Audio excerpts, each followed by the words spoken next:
Parents, we know you have a lot of questions about the upcoming school year, which is why we are committed to helping you get some answers.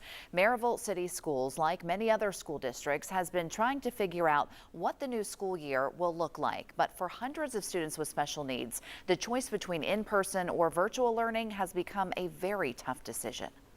Returning to the classroom or learning online. For many parents, the choice isn't that simple, especially for students with special needs. Dana Brown has been mulling over the decision since her son's school shut down in the spring. There's a social piece to it. There's an academic piece to it, of course, and he just thrives in that type of environment. If he's here all the time, he's only influenced by me and his family. What is that? It is a beach ball. The 11-year-old and his peers recently returned to Coulter Grove Elementary for a week-long summer course to get a preview of what school will look like. He does have trisomy 21 and a few other medical issues that will play into the autoimmune fears that people would have mostly with special needs kids, and that's part of why I've tried to encourage him to get used to wearing his mask. Maryville City Schools will require all faculty and staff to wear masks when classes resume later this month. The same expectation goes for older students.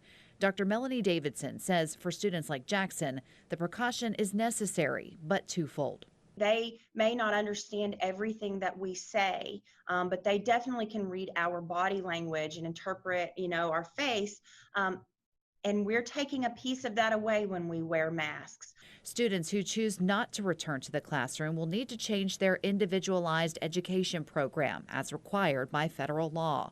Davidson has been working with her staff to modify teaching strategies for those who opt to learn virtually. For occupational and physical therapy, it will most likely be exercise plans, and then maybe even having a Zoom session where that OT or PT watches the child work with the parent or even do it on their own, and then critique or make modifications to that plan as they're observing them.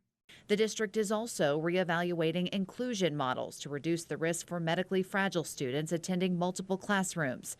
As the school system navigates uncharted territory, Davidson is asking parents to keep sending feedback. When we get those students in the door day one, we'll be as ready as we can be. And when that day comes, Brown says she plans to send her son back to the classroom.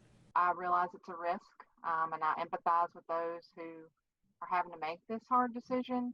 But for me, our family personally, we feel like Jackson's better served in school right now at this time.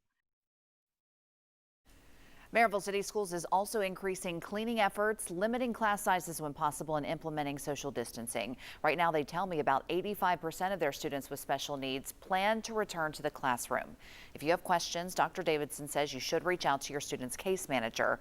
We have a link to the district's most up-to-date plan right now at WBIR.com.